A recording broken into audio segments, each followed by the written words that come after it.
Hi friends, வாங்க இன்றைக்கி kitchen விலாகரில் சூப்பரான ஒரு வெஜிடேரியன் சிக்கன் சுக்கா.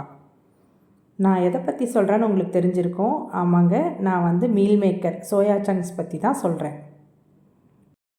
ரொம்ப டேஸ்டியான இந்த சோயா சங்க்ஸ் சுக்கா எப்படி பண்ணுறதுன்னு பார்க்கலாமா? ஒரு பவுலில் தேவையான அளவு சோயா சங்க்ஸ் எடுத்துக்கிறேன். நான் இன்றைக்கி யூஸ் பண்ணியிருக்கிறது பார்த்திங்கன்னா மினி சோயா சங்க்ஸ் தான் யூஸ் பண்ணியிருக்கேன். அதில் நல்லா கொதிக்கிற தண்ணி ஊற்றி கொஞ்சம் நேரம் ஊற வைக்கணும். இப்போ இந்த சுக்காவுக்கு ஒரு மசாலா பொடி ஒன்று அரைக்கணும். அதுக்கு ஒரு கடாயில் 1 ஸ்பூன் எண்ணெய் விட்டு 3 ஸ்பூன் தனியா,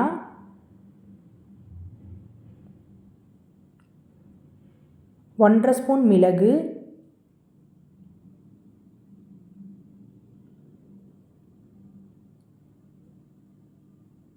3/4 ஸ்பூன் சீரகம்,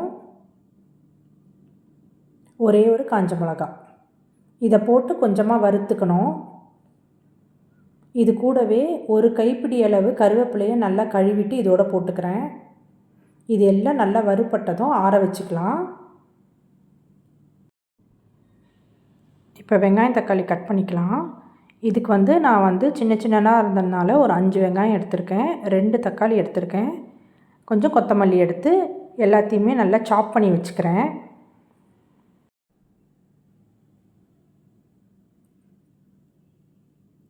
வறுத்து வச்ச மசாலா ஆறிடுச்சு. இப்போ இதை பொடி பண்ணிக்கலாம். கொஞ்சம் நைஸாகவே பொடி பண்ணிக்கலாம். இப்போ சோயா சங்க்ஸ் நல்லா ஊறிடுச்சு. அதை ஒரு 2 வாட்டி வாஷ் பண்ணிவிட்டு நல்லா புழிஞ்சு எடுத்துக்கிட்டேன். அது கூட நம்ம அரைச்சி வச்சுருக்க மசாலா பொடி 2 ஸ்பூன் ஆட் பண்ணி அதை நல்லா மிக்ஸ் பண்ணி ஓரமாக வச்சிடலாம்.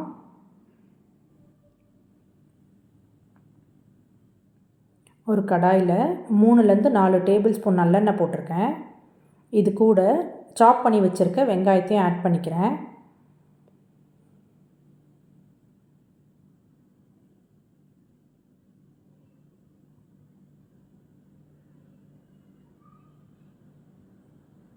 வெங்காயம் நல்லா வதங்கினதும் சாப் பண்ணி வச்சுருக்க தக்காளியும் ஆட் பண்ணிக்கிறேன்.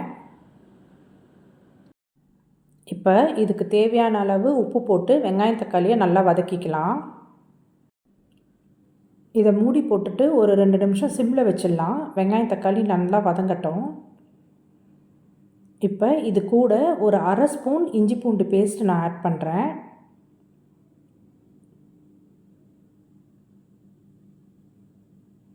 எல்லாம் ஒன்று சேர்ந்து நல்லா வதங்கினதும் நம்ம அரைச்சி வச்சுருக்க மசாலா பொடியிலேருந்து 1 ஸ்பூன் இது கூட சேர்த்துக்கிறேன்.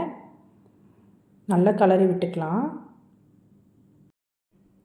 இப்போ ஃப்ளேமை கம்ப்ளீட்டாக சிம் பண்ணிவிட்டு ஒரு 3 நிமிஷம் அப்படியே நான் விட்டுறேன். 3 நிமிஷம் பொறுத்து இது கூட நம்ம ஆல்ரெடி மசாலா போட்டு வச்சுருக்க சோயா சங்க்ஸை ஆட் பண்ணிக்கிறேன். இப்போ இது எல்லாம் ஒன்று சேர நல்லா கலந்து விட்டுட்டு தேவையான அளவு தண்ணி ஊற்றி கொதிக்க வைக்கணும். இப்போ இதை மூடி வச்சுருவோம், கொதிக்கட்டும். இப்போ பாருங்கள், நல்லா கொதிக்குது. ஒரு 2 நிமிஷத்துக்கு ஒரு வாட்டி மூடியை திறந்து அப்பப்போ கலரி விடணும். 5 நிமிஷத்தில் பார்த்திங்கன்னா ஃபுல்லாக தண்ணி எல்லாம் வற்றிடும். பாருங்கள், நம்மளோட சுக்கா சூப்பராக ரெடி ஆயிடுச்சு. இந்த அளவுக்கு எடுத்திங்கன்னா நம்ம சோயா சங்க் சாப்பிடும்போது கொஞ்சம் ஜூஸியாக இருக்கும். இல்லை எனக்கு இன்னும் கம்ப்ளீட்டாக ட்ரையாக வேணும் அப்படின்னு நினச்சிங்கன்னா இன்னும் 2லேருந்து 3 நிமிஷம் சிம்மில் வச்சிங்கன்னா ஃபுல்லாக ட்ரை ஆகிடும். நான் கொத்தமல்லி போட்டு இறக்கிக்கிறேன். நான் இன்றைக்கி ஃபுல்காவோட தான் சர்வ் பண்ணேன். சப்பாத்தி, ஃபுல்கா, நான் இது 3த்து கூட இது ரொம்ப செம்மையாக செட் ஆகும். ட்ரை பண்ணி பாருங்கள். நெக்ஸ்ட் டைம் வேறு ஒரு ரெசிபியோடு பார்க்கலாம். பாய்.